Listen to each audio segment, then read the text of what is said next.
ಕಮೋಡ್ನ ನಿಲ್ಸೋದು ಹೆಂಗೀಗ? ಇದರಲ್ಲಿ ನಿಲ್ಲಿಸ್ತೀಯಾ?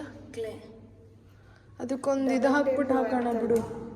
Double tape ಅಲ್ಲ, ಡಬಲ್ ಟೇಪ್ ಹಾಕ್ತೀವಿ ಅದಕ್ಕೆ. ಅದು ಟೈಟ್ ಕೂರಲ್ಲ, ಹೋಗ್ಬಿಡುತ್ತೆ ಒಂದು ಟೈಮಲ್ಲಿ. ಇದಕ್ಕೆ ಕೆಳಗಡೆ ಆ ರೆಡ್ ಥರ ಒಂದು ರೌಂಡಕ್ಕೆ ಮಾಡ್ಕೊಡ್ತೀನಿ ಕೊಡು, ಅದನ್ನ ತೆಗೆದ್ಬಿಟ್ಟು ಅಂಚು. ಅದನ್ನು ಅಳಿಸ್ತೀನಿ. ಆ ರೆಟ್ಗೂ ಇದಕ್ಕೆ ಡಬಲ್ ಟೇಪ್ ಹಾಕೋಣ.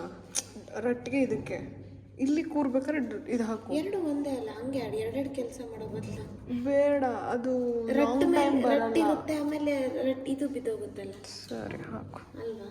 ಸುಮ್ಮನೆ ಯಾಕೆ ಎರಡು ಕೆಲಸ? ಏನಕ್ಕೆ ಸೈಲೆಂಟ್ ಆಗಿದ್ದಾರೆ ಎಲ್ಲ? ಏನು ಮಾಡ್ತಿದ್ದೆ ಅಂದರೆ is day 3 of our final completion of the model ಬರುತ್ತೆ. ಸೊ ಇವತ್ತು ನಾವು ಏನು ಮಾಡ್ತಿದ್ದೀವಿ ರಕ್ಷಾ? ಇವತ್ತು ಎಲ್ಲ ಪೇಸ್ಟ್ ಮಾಡ್ತಾಯಿದ್ದೀವಿ ನಾವು. ಅದೇ ಜಾಗಕ್ಕೆ ಸುಮ್ಮನೆ ನೆನ್ನೆ ಇಟ್ಟಿದ್ವಿ ಎಲ್ಲೆಲ್ಲಿ ಹೆಂಗೆ ಬರುತ್ತೆ ಅಂತ ನೋಡೋಕ್ಕೆ. ಇವತ್ತು ಎಲ್ಲ ಸ್ಟಿಕ್ ಮಾಡಿದ್ದೀವಿ ಅಲ್ಲಲ್ಲಿ. ಇಲ್ಲಿ ಕೆಟಲ್ ನೋಡಿ, ಅಲ್ಲಿ ಯುಟೆನ್ಸಿಲ್ಸ್ ಇಟ್ಟಿದ್ದೀವಿ, ಆಮೇಲೆ ಬೆಡ್ನ ಅಂಟಿಸಿದ್ದೀವಿ. ಇಷ್ಟು ಮಾಡ್ತಾಯಿದ್ದೀವಿ, ಇನ್ನೂ ಕೆಲಸಗಳು ಬಾಕಿ ಇದೆ. ಸೊ ನಾವು ಲಾಸ್ಟಲ್ಲಿ ಎಕ್ಸ್ಪ್ಲೇನ್ ಮಾಡ್ತೀವಿ. ಸೊ ನಾವು ಲಾಸ್ಟಲ್ಲಿ ಎಕ್ಸ್ಪ್ಲೇನ್ ಮಾಡ್ತೀವಿ ದಟ್ ವಾಟ್ ಈಸ್ ವಾಟ್ ಅಂತ, ಲೈಕ್ ಏನು ಸುದ್ದಿಗಾಗರಲ್ಲಿ ಆ್ಯಕ್ಚುಲಿ ಏನು ಬರುತ್ತೆ ಅನ್ನೋ ಥರ. ಸೊ ಯಾ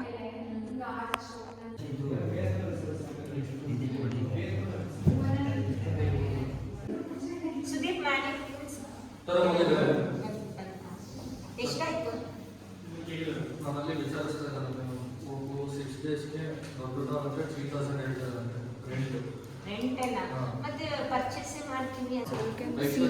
ಎಲ್ಲ ಆಲ್ಮೋಸ್ಟ್ ರೆಡಿ ಇದೆ. ಸೊ ಇದರಲ್ಲಿ ನಾವು ಈಗ ಡ್ರಗ್ಸ್ಗಳು ಲೈಕ್ ಏನು ಕೊಡ್ತೀವಿ ಮದರ್ಗೆ ಮತ್ತು ಚೈಲ್ಡ್ ಅಂದರೆ ಡಾಲ್ ತಂದಿಲ್ಲ, we have to bring doll. So ಅದನ್ನ ವಿ ಕ್ಯಾನ್ ಕ್ಯಾರಿ ನಾವು.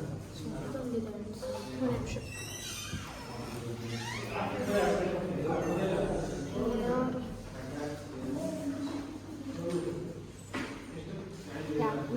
ನಾನು ಫುಲ್ ನೇಮಿಂಗ್ ಮಾಡ್ತಾಯಿದ್ದೀವಿ, ಲೈಕ್ ಇದು ತೊಟ್ಲು ಅಂತ, ಸೊ ದಟ್ ನೋಡಿದಾಗ ಗೊತ್ತಾಗಲಿ ಅಂತ.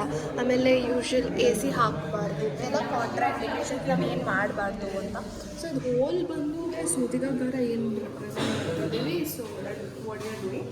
ಸೊ ಇದರಿಂದ ನಾವು ಲಾಸ್ಟಲ್ಲಿ ಗೋನ ಗಿವ್ ಲೈಕ್ ಎಲ್ಲ ಹೆಂಗೆ ಏನು ಅಂತ ಲಾಸ್ಟಲ್ಲಿ ಎಕ್ಸ್ಪ್ಲೇನ್ ಮಾಡ್ತೀವಿ. ಸೊ ಈಗ ಸದ್ಯಕ್ಕೆ then all this for 3 days, last 3 days ಕಷ್ಟ ಮಾಡ್ಕೊಂಡು ಮಾಡಿರೋದು.